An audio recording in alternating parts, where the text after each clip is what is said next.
suite, je vais dire UN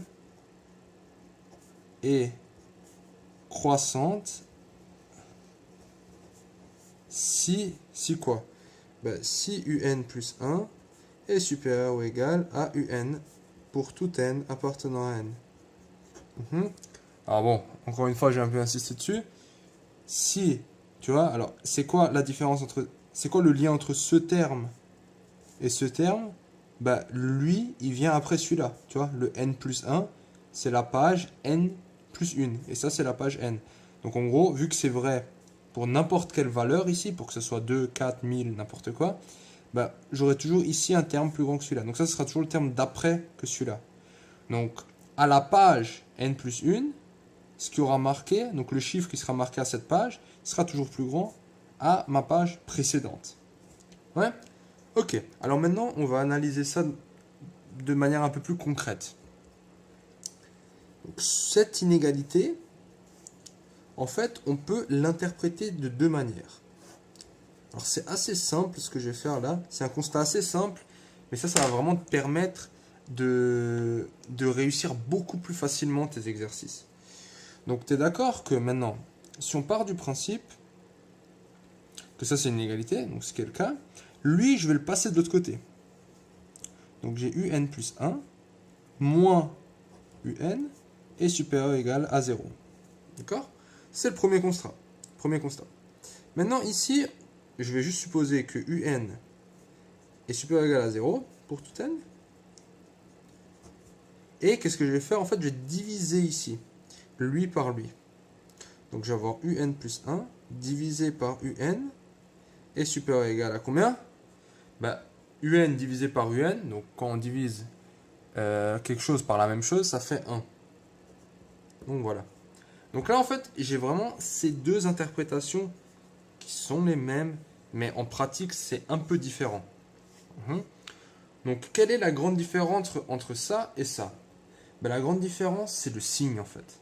Là, tu vois, je fais un plus 1 moins un. Donc là, j'ai un signe, on va dire, addition ou soustraction. Donc, on va dire, là, j'ai une soustraction. Tandis que là, j'ai quoi? Ben, j'ai une division. Pardon. Une division. Ouais. Qu'est-ce que ça veut dire? Alors, pour le moment, si tu comprends pas, c'est pas grave. L'idée, c'est la suivante, c'est que il y a certains cas où ça sera beaucoup plus intéressant, donc beaucoup plus intelligent, subtil, on va dire, d'utiliser ce calcul pour... Donc en gros, tu vas essayer de calculer ça, et tu vas te dire, si ça, c'est positif, alors la suite, elle est croissante. Ça, c'est dans certains cas. Et dans d'autres cas, tu vas plutôt calculer le quotient. Et si tu dis, ah, ce quotient est supérieur ou égal à 1, je vais utiliser cette définition. Je vais dire que la fonction est croissante. Donc voilà. Donc dans quel cas? Ben, ça, justement, c'est selon les suites. Donc si tu es en cas d'une suite arithmétique, utilise ce cas de figure. Et si tu es dans le cas d'une suite géométrique, utilise ce cas de figure. Alors en fait, là, je vais juste te donner cette intuition. Pourquoi?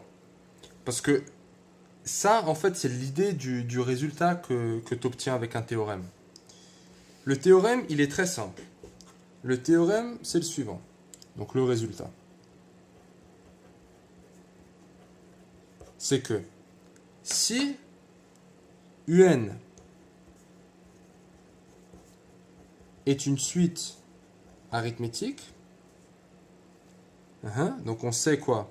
On sait que un plus 1 est égal à un plus r. Donc ça, c'est ce qu'on sait. Pour tout n appartenant à n et r appartenant à un grand R. Donc le résultat, c'est le suivant. C'est si r est positif, donc supérieur à 0, alors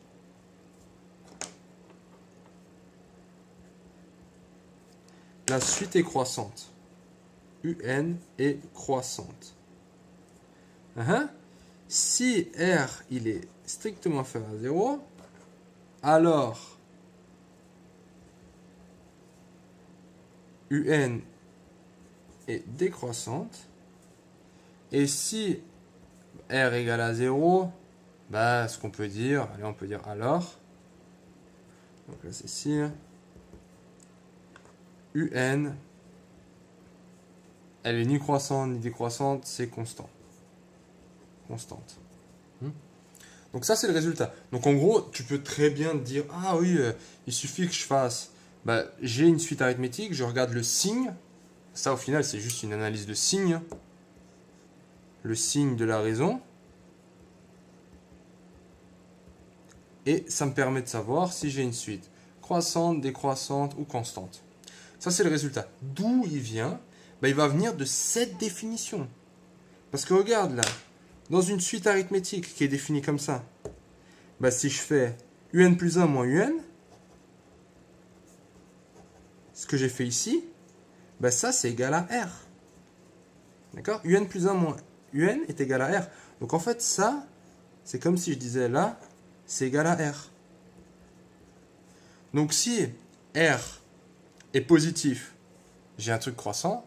Si R est négatif, j'ai un truc décroissant. Si R est nul, j'ai une fonction constante. Voilà le résultat.